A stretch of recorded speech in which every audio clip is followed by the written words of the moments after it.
Class 20. Pray for us, in the name of the Father, the Son, and the Holy Ghost, amen.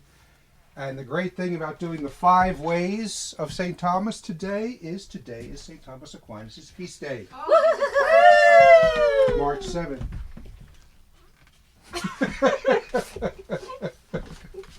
Yes, okay, I got both my girls here today. All right, today is the 5 ways. Now, I want to map out initially how we're going to... Sorry, okay, we'll concentrate. For real now. Okay, you want to map out. How we're going to do this. And the thing is, I am not going to be giving you a detailed explanation of all 5 ways. When Dr. Bennett did it, it took up 5 one-hour classes. Okay.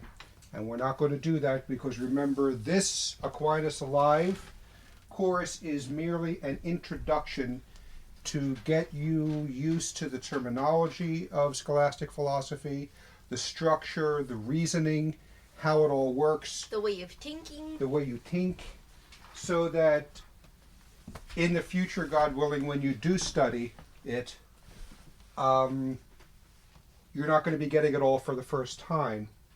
And you're going to be remembering things that we covered here. So, the 5 ways. Now, I'm probably going to spend a bit of time on the first way, and then we're going to summarize the 4 ways very quickly because, as I've said before, the 5 ways really rest on infinite regress.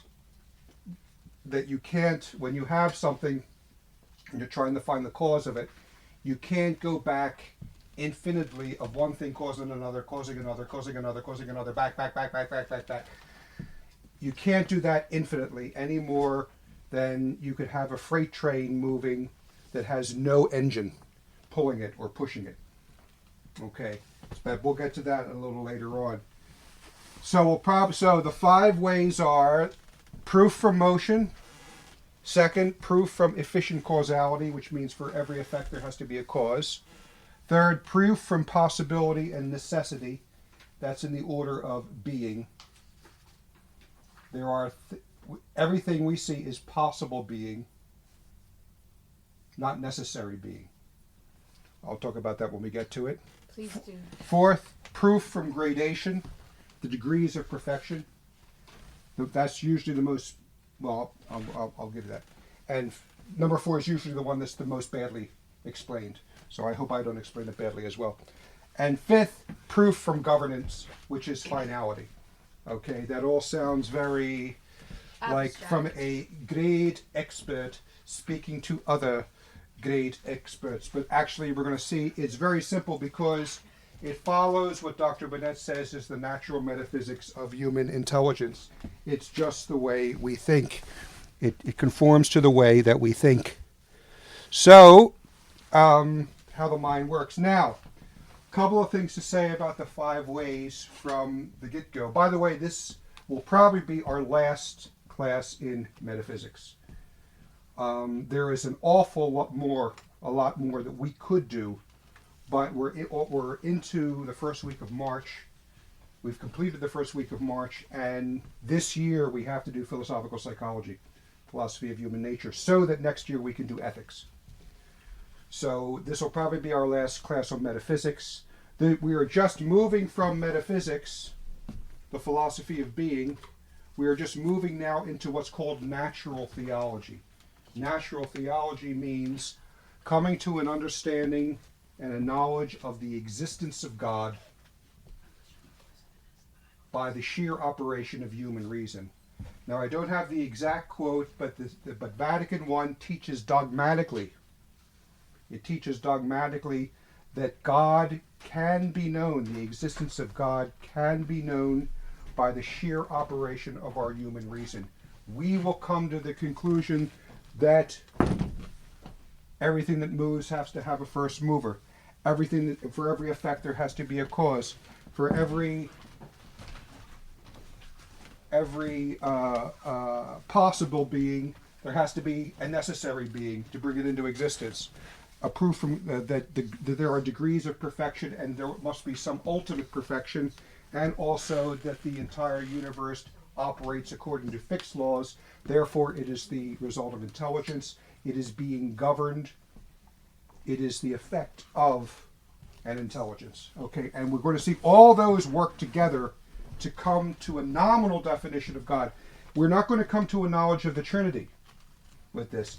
God has to tell us about the Trinity, but we will come to a knowledge of a first cause, uncaused, what we call God. Now, I wanted to bring it down and I forgot, so I'll just leave it at that. But I wanted to show you in the Summa Theologica, it's in the very beginning of the Summa Theologica, the 5 ways to prove the existence of God. It's very short. It's a couple of paragraphs, a couple of column inches. It's not very long. So people look at that. I think we might have touched upon this before. People look at those 5 ways and say, well, this is not proof enough. This is just a little scattering. It's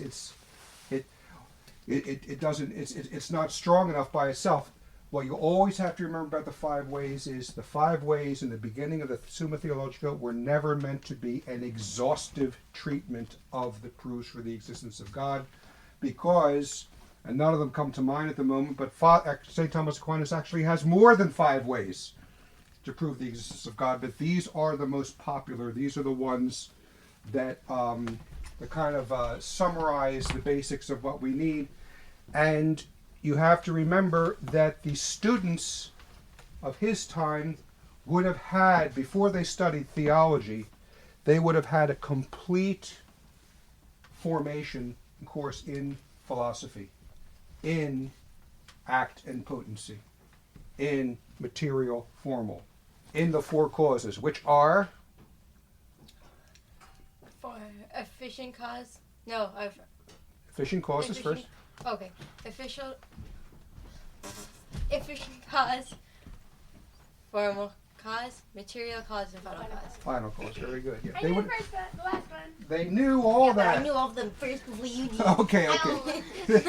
Yeah, I'm gonna turn one of you towards the corner.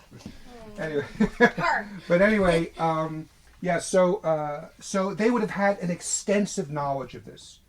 They would have known it very well. So in the beginning of the Summa Theologica, St. Thomas just gives a little summary. We know that we could prove God through by natural human reason, because you remember we're just going to sum up these basic 5 points. He doesn't say which you know already, but it's assumed. Okay. Also, so that is why it's so short. Now, if you study something like the Summa Contra Gentilis, it goes on quite longer with these various proofs, and also the distinction between proof from intrinsic finality and extrinsic finality, the distinction between the two. We're going to touch on that a little bit today, but it's just a summary. It's just a reminder. It's just like, you say, well, you remember all the variations of Twinkle, and you move on, and someone sees that text and says, this doesn't tell me anything. Variations of Twinkle, what they're talking about. Okay, so that's the type of thing that's going on with the 5 ways. But remember too, the Summa Theologica is called the Summa Theologica. It's not the Summa Philosophica. It's a course, it is a textbook of theology that is based on divine revelation, whereas philosophy is based on reasoning. The definition of philosophy, Philomena, is? Certain knowledge of all things through their ultimate causes. Stop it. Certain knowledge of all things through their ultimate Causes in the light? in the light of The principles. the principles of reason. Very good. Okay. So everything, it is based on reason and the natural order. Okay. And basically, if we're going to be talking about God, then we're just going to have a little summary of the fact that we do know the existence of God through reason. Now we're going to get into revelation. As I said, in the Summa Contra Gentilis, he spends much more time developing these points. And what we have, though, and you have to be ready for this, is that there are modern people out there claiming to be scientists. Well, they are scientists. Someone like Richard Dawkins, who's a biologist, who shouldn't be talking about metaphysics, but he does. And he's outside of his field, and he doesn't really know what he's talking about. But you see modern critics will they'll attack these 5 proofs, saying what I already said, well, it's so short it doesn't prove anything. Well, it was never meant to be a complete proof. And also, they don't know scholastic language. They don't know what they're talking about when we talk about efficient causality and formal causality and final causality. And modern evolutionary scientists reject final causality and formal causality. Because if we're all in a state of evolution, we're all in a state of constant flux and movement, and one thing's changing into another, then you really can't say anything has a fixed form. It might have some sort of form now, but that's going to change by the process of evolution, and we're going to be evolving into something that looks like Yoda, or whatever. But so we don't really have a fixed form, and also because of this evolutionary process, there is no final cause. There is no final unity that is complete, because they're always going to have to leave the door open for more change in the future. So the most basic principles of metaphysics that are the true principles, because the evolutionary process is not true, they've rejected those true principles. So when you start talking to them in Thomistic language, they have no idea what you're talking about. Because they've rejected it before understanding it. They've rejected it, but for most part, I would say especially, they have not been taught. Thomism has been under attack since the 1930s. Actually, Pope St. Pius X said there is no better way to understand that someone is in danger, is endangering their faith, than when they reject the philosophy of St. Thomas. When they reject the firm metaphysics of St. Thomas, you cannot do away with the metaphysics of St. Thomas, he said in very pontifical and gentlemanly language, without grave detriment, without grave danger. Pius X was warning about this in 1907, over 100 years ago. And the forces that he was warning against have momentarily triumphed in the church. St. Thomas Aquinas is just passé. I know one person who teaches at a Jesuit university, and he says that in the 1970s, they always used to teach strictly Aquinas, but then they had the idea that they wanted to diversify their philosophy department. Oh, And then they brought in all the modern confusion. And then what happens, Thomism gets put at the bottom of the pile or thrown into the dustbin, and all you have is the modern confusion. You have the new and diversified. Yes, the new and diversified. So anyway, so that's one of the ways that say these proofs are not known, because people do not know Thomism, and then when they try to read Thomism without the metaphysics and scholastic background, they don't know what they're reading. They don't have the language. We've all done that. We've tried to read a book on calculus or something. Something on calculus, and we don't know the language. We don't have the background, but we have the good sense not to write a review criticizing the calculus book because it doesn't make any sense. And that's exactly what Richard Dawkins does. He is a first grader who barely has gotten through simple arithmetic writing a critique of high calculus. He's outside of his field. Okay? Richard Dawkins, for example, here's what he actually says. Aquinas rests his arguments on the claim that there must have been a time when no physical thing existed. Basically, he says Aquinas is resting everything on the claim that at one point God had to bring everything into being, that the universe had to have a beginning. Guess what? Isn't that true? Aquinas says the exact opposite. Oh, whoops. Aquinas bases his arguments on the supposition that the universe always existed.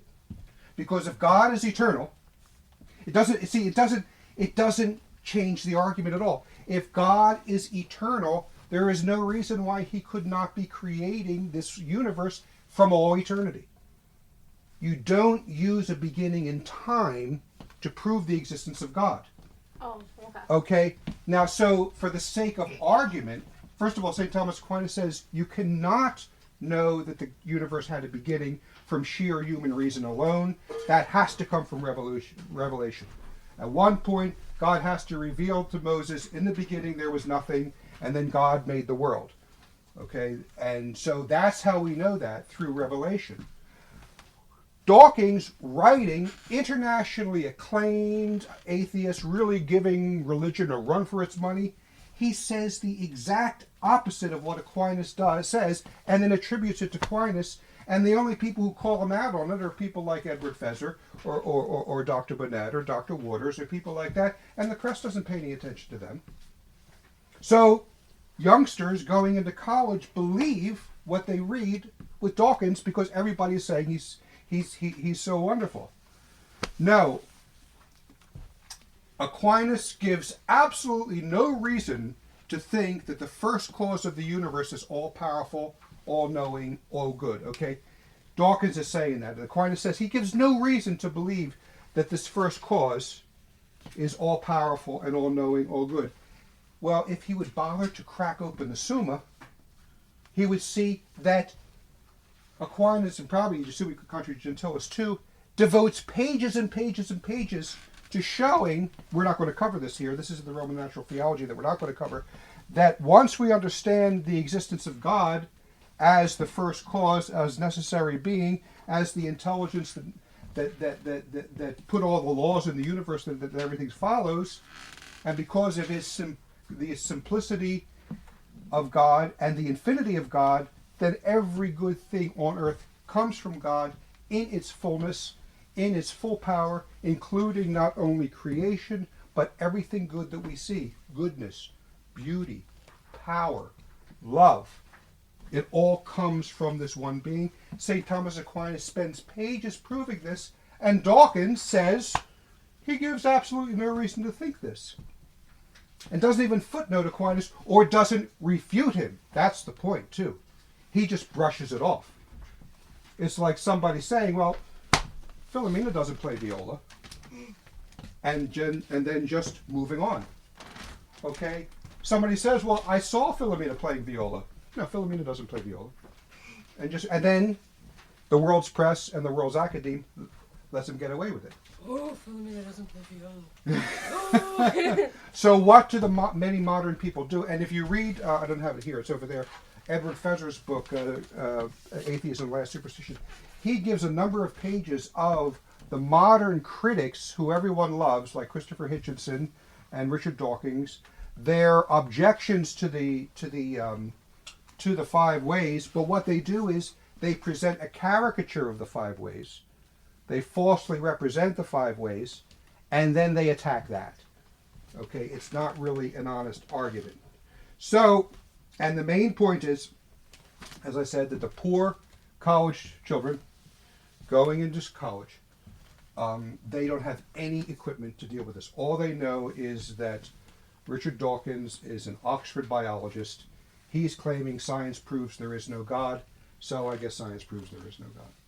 But science cannot prove there is no God because science is dealing with the mechanical, with the physical, and the proofs from God existence do not rest with the physical, but with the metaphysical. And that's why when Stephen Hawking basically says that everything comes from nothing, and I forget how he explains it, it's through little bits of energy in quantum. Quantum energy, which is a piece of an atom. Okay, that everything's pretty much coming from that. And as Dr. Bonnet says, Dr. Bonnet says this is what happens when a physicist tries to do metaphysics. He's outside his field. It's like it's like taking our Pontiac to our dentist, Dr. Berardi, to fix the fuel injection. Okay, it's two different fields. But anyway, that's where we are now. I just find it funny now. Can you imagine his face? We want you to take care of And his it's very interesting. Christopher Hitchison Dr. Feser points out that Christopher Hitchens actually trots out very juvenile arguments against the existence of God that were answered centuries ago. Now, it would be different if someone like Hitchinson says, okay, Scotus tried to answer this, but I'm telling you why he's wrong. And Bellarmine tried to answer this, and Cajetan tried to answer this, and Garrigou-Lagrange tried to answer this. He just puts forth the same objections that they've already answered and pretends that they were never answered. Okay. So,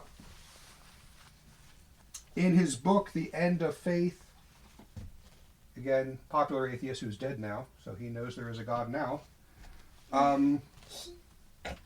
he doesn't even mention Aquinas. Okay, you just don't talk about it. All right, so enough with the naysayers. The 5 ways to prove the existence of God. And the first is the proof from motion. Now, the first thing you have to know about the proofs for God's existence is St. Thomas Aquinas does actually what anyone in science will do. They will start with the things around us, what they see, what the senses present to us, and then they go back to find the cause. Certain knowledge of all things through their ultimate causes in the light of the principles of reason. The more we work with that definition, the more we understand it. Okay? And as Dr. Burnett said, it's kind of like forensics. They find a dead body in an alley. That's what they find. Do they say that body got there by accident? Did they say that body just made itself? No, they said there's a body here and he's dead. And the police will say, did he die of natural causes? Did he just have a heart attack and peg out? Well, obviously not, considering there's a knife in his back. Or was his death the product of human agency? Was his death the product of an intelligence? Going back to the final cause. This is exactly what the 5 ways are doing. We see the universe all around us. We see movement. We see creation. We see grades of perfection. We see things operate according to fixed laws, because as you know, without fixed laws, you couldn't study physics, you couldn't study biology, you couldn't study medicine, you couldn't study anything, unless the fixed laws. The scientist does not come up with a law, put it in place, like your blood circulation, put it in place and say, okay, we got that working. No, they discover a law that's already there and then build on that knowledge. But the law has to be there, and for it to be a fixed law, it has to be working all the time. And when a heart does not pump properly, they say the heart is not pumping the way it should, according to the laws that exist. Okay? So, that's the type of inference that we do with the 5 ways. Now, the proof from motion, ultimately, St. Thomas Aquinas says, it is certain and evident from our senses that some things are in motion. Okay, it is certain and evident from our senses that some things are in motion. Elizabeth, the principle of reason that we automatically go to is whatever undergoes movement is moved by another. Whatever undergoes movement is moved by another. Okay, everything. Now we know that with physical motion, you step outside, you walk out on the porch, pow! Thanks, Ben. You get hit in the face with a slush ball. You don't say, oh, I guess random powers from the universe just put this snowball together and hurl it at my cheek. No, you say, who did that? And you hear,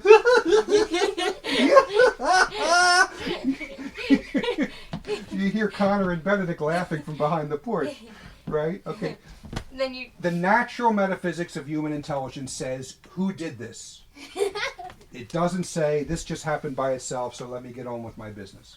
No, And you'll scoop off the remains of that slush ball and hurl it back at them. Okay? If you go outside and you see a ball rolling, most terrifying thing for a driver is to be driving in a neighborhood and you see a ball roll out in front of the car. There is nothing more terrifying than that. You never come to the conclusion that that ball is rolling itself. You automatically come to the conclusion that ball is rolling and there's probably a 5-year-old boy or a little girl who might be running out into the street in front of my car after that ball, not even thinking of the danger. Whatever undergoes movement is moved by another. Okay? Bird flying through the air, the same thing. But, now we talked about this before in previous classes, when the philosopher, when St. Thomas Aquinas, Cajetan, Garrigou-Lagrange, and others, when they talk about motion, are they only talking about physical motion rolling from one thing to another? No. What are they talking about? Other types of Come motion. on. Okay, Aristotle, Heraclitus. Change. Right? Change. Any sort of change whatsoever. Even the fact that I'm talking now and I'm spitting out one word at a time and you're hearing it, all of that are points of are activities of change. Any sort of movement, any sort of change whatsoever, I was redundant what I'm saying, is considered movement. The melting of a candle is considered movement.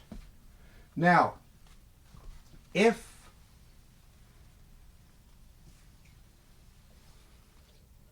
just suppose we had a bunch of candles around the house and we went out, it was in the wintertime, and we came back,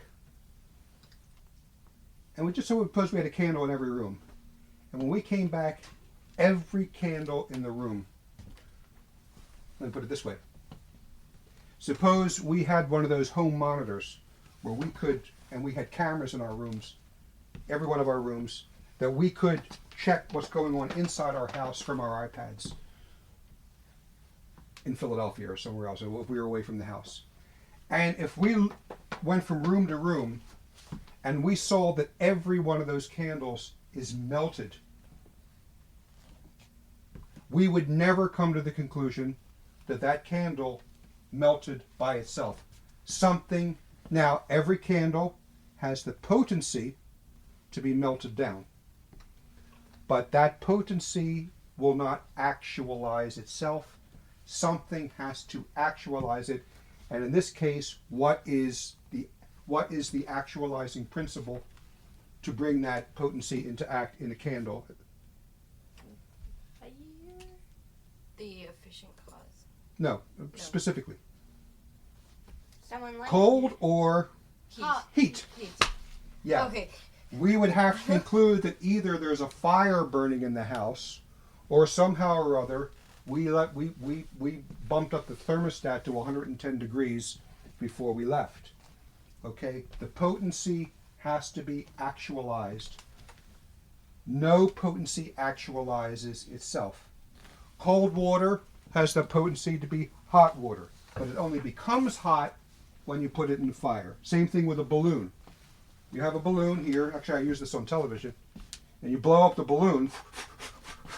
You blow up a balloon. Okay, the deflated balloon has the potency to be an inflated balloon. But when it's inflated, it no longer has the potency to be inflated because it is inflated. it is Actually. an act. Okay, so when you have the act, you no longer have the potency. You don't have potentiality and actuality at the same time. But this move from potency to act requires an external mover. Okay, it requires an external mover. Now, when we see movement, Dr. Waters used to use the example of the hand holds the stick and pushes the stone. Okay, what you have there is, I want to make sure I got this terminology right, you have what's called accidental subordination. Accidental subordination. The rock is moving not directly from my intellect, but I am using all of these steps. I'm using my arm, and I'm using a stick, I'm using the stone. The stone moves according to the stick, but does the stick's motion explain itself? No. It doesn't explain itself because my hand is moving it. Does my hand's motion absolutely explain itself? No. No. It has to go back to the senses, to the muscle potency, all that type of thing. And so whatever undergoes movement is moved by another. And therefore, for that movement to take place, we have to continue to go back to some movement, some first mover that is not moved by any other. Because you just keep going backwards. It's like the example I gave of the freight train. And I remember, because you saw where I lived in Tacony, how close we lived. And so when I was little, we would go to the Turtle Park and swing on the swings and everything. And my mother, who brought us, being mom and always keeping her intellect active, when the freight cars would go by, she would count them. And and as the caboose disappeared, she would say, 148 cars on that freight train.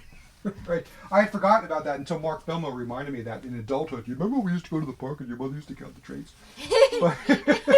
I remember you telling me that. For weeks, we would drive by the train and we would go really quickly, and I was always trying to count them. Yes, Yeah, I still do. But again, the natural metaphysics of human intelligence, you never come to the conclusion that that is just a series of freight trains moving on their own with nothing pushing them and nothing pulling them. unless it's downhill.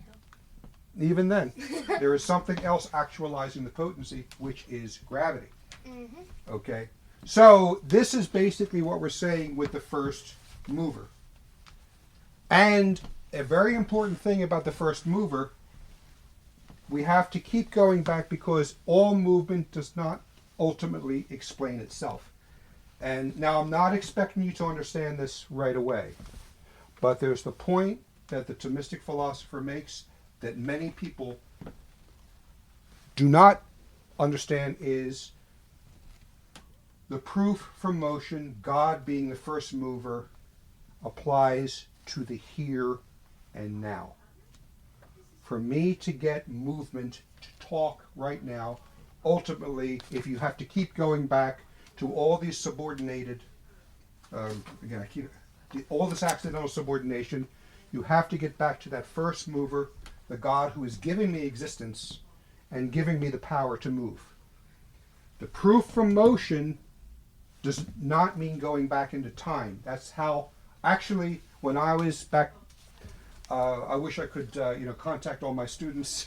Now, I didn't have that many, because when I first learned the proof from motion, that's how I explained it, like the way it was explained to me, like a series of dominoes.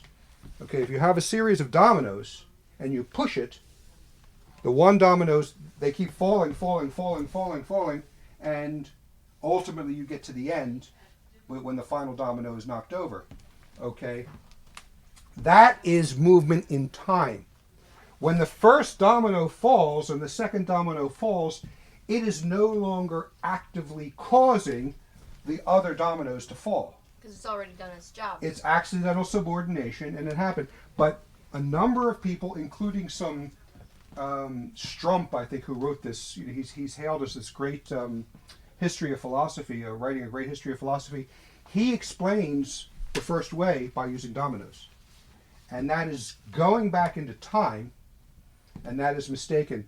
The proof from, this is something that requires some thought.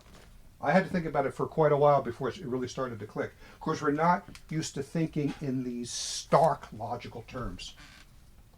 Really looking at the fact that we are always looking at accidental subordination. We're always looking at movement that explains itself to a point, but doesn't explain itself entirely.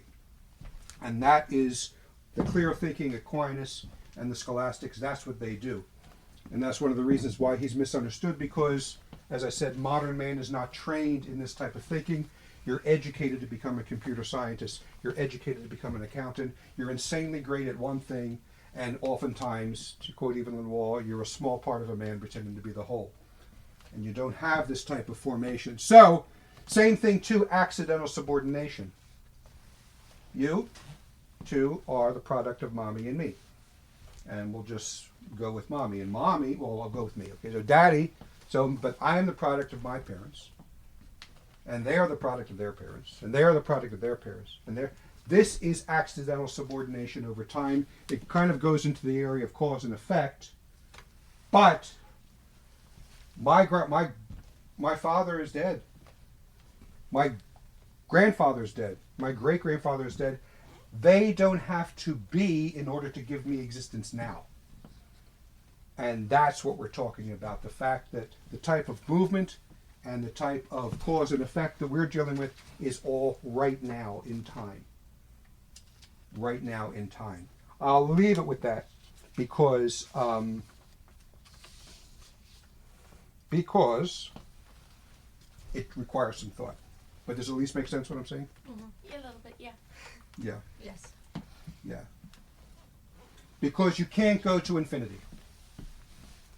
You can't go to infinity.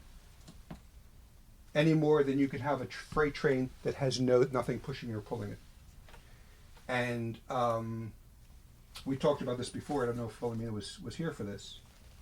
That what you get, actually, our cousins say that this is what they get from fellow college students. Oh yeah, if the first mover, if God created everything and everything goes back to God, then who made God? Oh, gosh, I'm stumped. Super God. Oh, well, who made Super God? Oh gosh, Super Duper God. Oh, then who made Super Duper God? I got you there. Oh, it must be Super Duper Duper God. Right? What are they doing? Infinite regress. They're still going infinite regress. They're still going back. They have not formed a proper logical thought that you cannot have a freight train without something pushing or pulling it. You cannot have a chain suspended from the air with nothing holding it up. But to say that there is no God, that there is no first mover, there is no first cause, is to ultimately believe that that freight train has nothing pushing or pulling it. That chain, well, here's the link at the bottom of the chain. Oh, well, how do you explain that? Well, the link above it. Well, how do you explain that? The link above it. What do you see? You have to be able to make this distinction. The link above it partially explains the existence, but it doesn't completely explain the existence, because you have to ask the question, what's holding the next link? What's holding the next link? What's the freight train, the car in front of it's pulling it, the car in front of it's pulling it. This is what's called accidental subordination. You can't go on. Well, actually, I think this is essential subordination. Accidental subordination is my father begot me, and he was begotten by his father. He's begotten by his father. Okay, so nobody who lived before me needs to exist for me to exist. That's accidental subordination. Essential subordination is the freight train. One pulling because the train will not move unless it's coupled. The freight car is coupled to the other one. Okay, so the engine moves the freight cars. It's the source of movement, and the movement goes all through the train. As Dr. Burnett would point out, when even you have that series of essential subordinations, in a certain sense, it's all connected, but ultimately it's one movement. Imagine if there was a pool table across the street, and you gave Benedict the project of hooking up this elaborate series of cue sticks that would hit the next one, and that would hit the next one, that would hit the next one, that would hit the next one, that would hit the next one, that would hit the, and then hit the cue ball that would hit the 8 ball into the pocket. Okay? That entire series of cue sticks, essential subordination, if they're all linked together, even though you have all those components, it's one active movement. And it's coming from the ultimate mover in a certain sense, which is, I guess if Benedict made the thing, then he would insist on being the one who gets to push the ball into the pocket. Absolutely, there's no other. Yeah. No. So the point is, all of these proofs here, we're starting with motion, but all of these proofs are really arguments against infinite regress, that you can't go back into time infinitely. And I'm just going to read here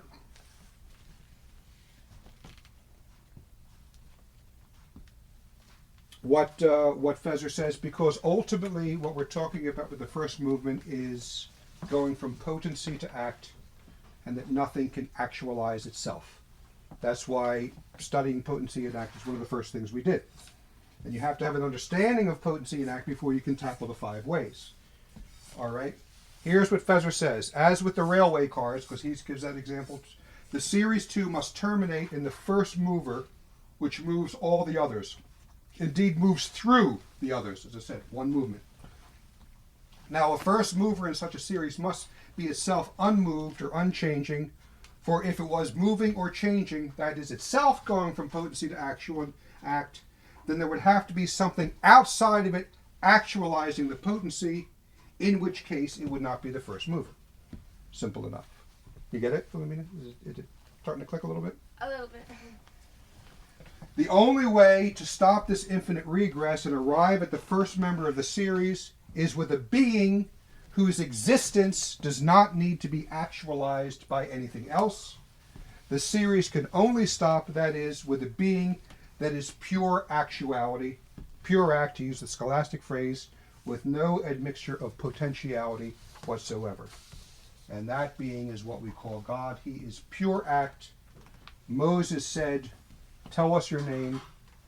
And he said, "I am who am." We come to the same conclusion by reason of what God told us in Exodus. I am pure existence.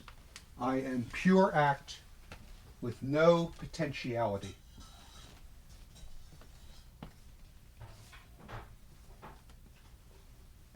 And as I said, these are points that you have to sit with. You have to think about. I have to say, I thought about the 5 ways for a couple of years before they really the full. You understand the logic the first time you hear them. The logic you could follow. But to really appreciate the full force of it takes a while. And that's not the purpose of the course. This course is to go through and go through and go through, trying to make you see the full force of it. You have to just hear it first. It's like hearing a piece of music. You have to hear it first and appreciate its goodness, and then you start to plumb the depths of it.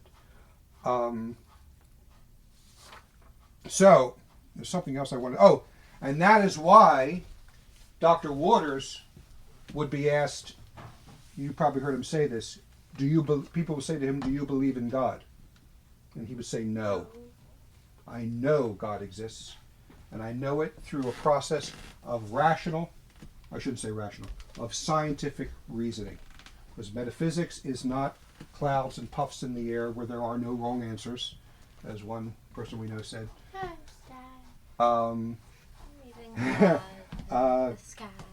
Metaphysics is an exact, rational, demanding science. Certain knowledge of all things through their ultimate causes in the light of the principles of reason. Okay, now we're going to quickly cover the other 4 ways, and we're going to do it, as I said, very quickly. Because if you deal with someone like Garrigou-Lagrange, Father Garrigou-Lagrange, he has, I think it's called The One God. It's in 2 volumes. Each volume is about 400 pages, where he exhaustively answers every objection to the existence of God, the 5 ways, the problem of evil. We'll talk about the problem of evil later, because I do want to get into philosophical psychology. So all the questions are answered. Thing is, you have to be equipped to read a Garrigou-Lagrange, because he is writing as a philosopher for other philosophers, for other scientists. So he's not going to talk in fundamental language. He's going to use the full force of his scholastic expertise, which is formidable. He's probably the greatest Thomist of the 20th century. I can't think of it. I say probably, but I would say he is. I can't think of anyone better. So anyway, and both Dr. Burnett and Dr. Waters are devotees of Garrigou-Lagrange. So anyway, the second way, proof from efficient causality. Basically, that's just a fancy way of saying. I'm going to use the more simplified version here. with every effect, you have to have a cause. When you have something in existence, that something has to explain its existence.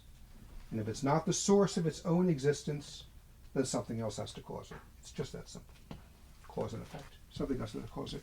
And even if you go back in time, just suppose you would go back with the accidental subordination of my parents begetting me, begetting them, begetting them, way back, ending up with Adam, who was ultimately made by God. Okay? So for every effect, you have to have a cause, but also remember that God not only created the world, but sustains it in its being. If God decided to blink us out of existence, we would not exist on our own. We would just cease to exist in a flash. So he's constantly, we talked about this in catechism class too. Okay, so every effect, there has to be a cause. If something does not explain itself, something else has to explain its existence. Now, possible and necessary being, what does that mean? Well, basically what that means is, here's my iPod. Hi, iPod. Hello, iPod. Oh. Does my iPod necessarily have to exist? No. Did it always exist? No. Will it always exist? No. What that means is it's not necessary being. It's possible being. It came into existence and it'll go out of existence. Which means what? We are a composite, remember Elizabeth, of essence and existence.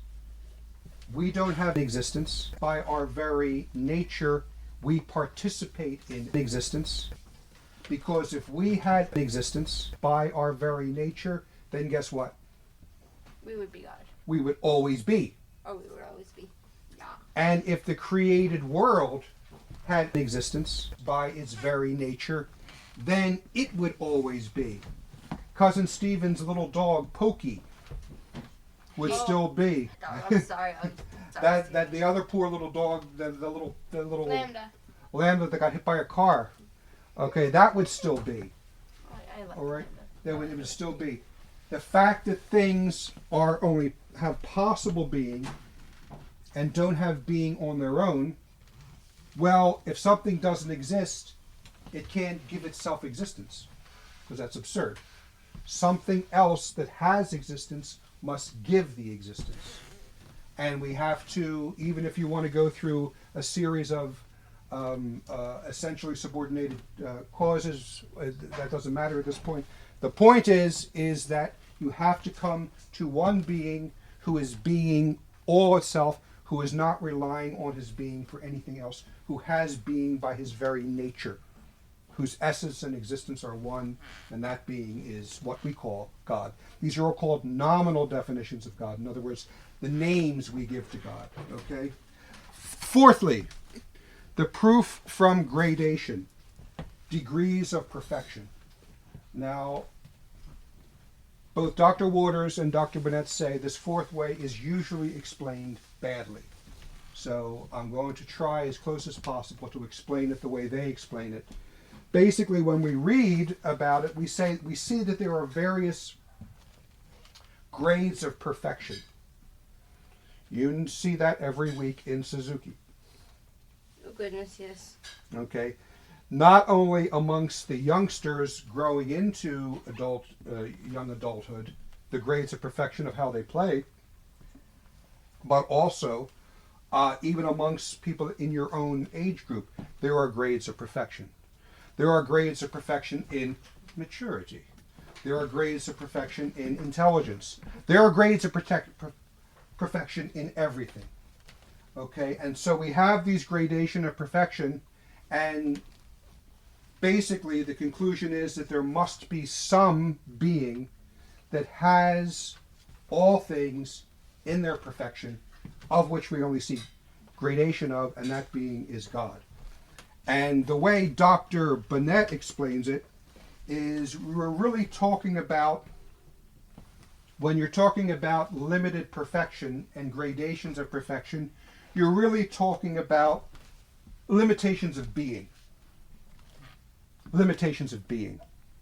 And therefore, it kind of reverts back to the third way, the possibility and necessary, cause and effect. For every effect, there has to be a cause. Things have more or less of being. And it kind of, as I said, it reverts back to these two. I'm not going to go into that too much now. But this is, and I talked to Elizabeth about this before. In the fourth way, St. Thomas Aquinas gives an example that some people challenge. They give the example of there are various degrees of heat. Hot, hotter, hottest, and that fire is the hottest. Now, a modern scientist may look at that and say, Aquinas is wrong. Because I forget what they have found, but they have found things that are hotter than fire. I don't know what they are. That becomes the hottest. Exactly. People will point to and maybe an imperfect example of Aquinas, which is only an example, and then they will use that to try and undermine the metaphysical truth, which doesn't change anything. Okay, so you can't confuse an imperfect example with the perfection of the metaphysics, the perfection of the thinking. But that's what some people do. Now, finally, proof from government. The entire universe is filled with things that operate according to fixed laws. Okay? The whole universe, everything is working together like a great big mechanism, as it were. I don't want to be too mechanistic here, because you can fall into an error being too mechanistic. But this is what's called extrinsic finality. That all of the things in the universe are working together as one whole. The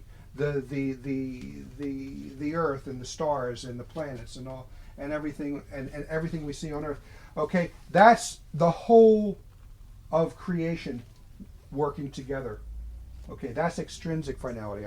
That's along the lines, I might not be explaining it exactly right, but that's along the lines we're saying. What St. Thomas Aquinas is primarily talking about is what's called intrinsic finality. Intrinsic finality means that you, Philomena, have this working mechanism called your person, your matter and your form. And you have all of these, everything working together both in the natural realm and in the spiritual realm, working together to make you who you are, your body operating, as I said earlier, according to fixed laws. The way they can tell if your blood pressure is too high because they know the laws of blood pressure. They can tell if you have too much sugar in your blood because they know the laws of the way of how much sugar or whatever, gluten, whatever you want to call it, is in your bloodstream. Okay, you have an essential form that all the parts of you are not just operating like a machine, but all working together for a common end, which is Philomena. All right, and it's not just a machine, you are you. You are the substantial form of everything together. Okay? The fact that this is something that has fixed laws, that operates according to laws, means that it is the product of governance, which means it is the product of intelligence. And intelligence in this way, too, I don't know that we covered this in the the principles of reason. But when things happen, what do we have when an intelligent being is doing something? An action is first in the order of, I forget the word now. First in the order of intention. First in the order of intention, last in the order of execution. Okay? First in the order. So I went to Rome. Okay, now I had to book a ticket to Rome. I had to prepare everything. And finally, last Thursday, or 2 weeks ago today, I landed, 2 weeks ago yesterday, I landed in Rome. My plan to go to Rome was the first in the order of intention, but the last in the order of execution. It was not fulfilled until I actually got there. But it required an intelligence to put everything in motion and to aim and fire and take myself to that final end. That requires intelligence. And that's what we see in the governance of the universe. That's what we see in Philomena's intrinsic finality of making her who she is, and a person who can operate is first in the order of intention. There had to be an intelligent being that thought the whole thing up in the first place and that was able to make it happen. And now we have Philomena in front of us, the last in the order of execution, even though we hope Philomena's never executed. Oh, Dad, thanks. Okay? So, and this also is not explained, the action of the animal and everything the animal. What does science say? By instinct. The tiger does this, hunts the antelope by instinct. The antelope runs away by instinct. That requires someone who is governing and putting all those laws in place. So science will talk about instinct, but they seldom get to the real root of the final cause, not the final cause, the efficient cause of where it all comes from, and the fact that God, this being, not only has all your intrinsic finality and your intrinsic finality and my intrinsic finality and the dog's intrinsic finality and the grass's intrinsic finality and all this, and all working together in this great big world and universe that all works together. This requires a universal intelligence.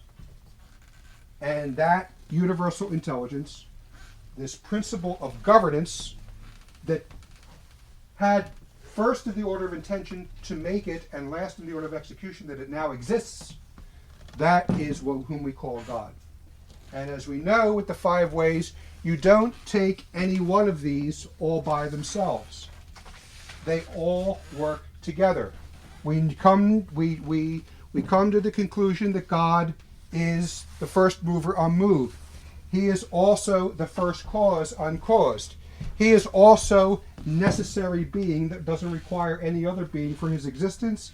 He is also the maximum of being that has the fullness of every perfection, and he is also intelligent. And that is our nominal definition of God. And once we understand that, that's when we move into the other section of natural theology, which we won't be able to cover, and that is that God is the maximum possession of all being. That means that he has attributes. He is in himself everything good that we love. Power, knowledge, goodness, mercy, infinity. He has all these things. We really can't say he has them. He is all those things. And he is them all at once. We, in order to understand things, just the way a great symphony, you have to work on it measure by measure, especially if it's difficult. You have to break it down. Whereas Mozart heard it all at once, the entire thing, and then he had to break it down to write it. That's an analogous, is not a perfect example, but it's analogous to God being all things, and then we have to break him down to understand the coexistence of mercy and justice. That he possesses both of those, all of those things. So, anyway, that is the end of metaphysics for us. Elizabeth looks disappointed. Yeah. Yeah, metaphysics is a lot of fun. It is. Great fun. And from here now we will move into the philosophy of human nature, which is showing what man is and how his being, both contrasting and comparing what he has in common with the rocks, the plants, the animals, the angels, and God. And that's it. Okay. All right, this is a little addendum to the 5 Ways class, and I wanted to make 2 quick points. First of all, I would say that If anything didn't make sense or add up regarding the explanation of the 5 ways, please don't blame St. Thomas Aquinas, blame me. I think if you want even more details on the 5 ways, I would recommend the class by Dr. Dennis Bonnet that we sell for multi-library services. It's at AquinasPhilosophy.com. It's just called St. Thomas Aquinas, 5 Ways to Prove the Existence of God by Dr. Dennis Bonnet. You can contact me via email to find out about it, olteen7@gmail.com.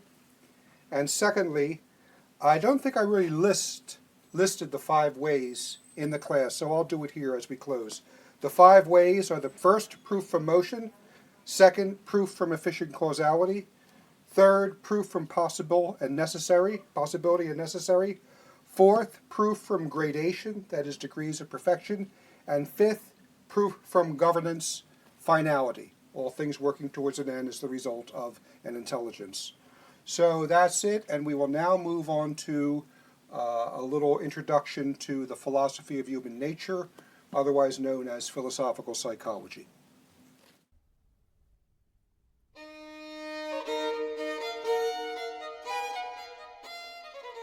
This recording is produced by Olteen Library Services.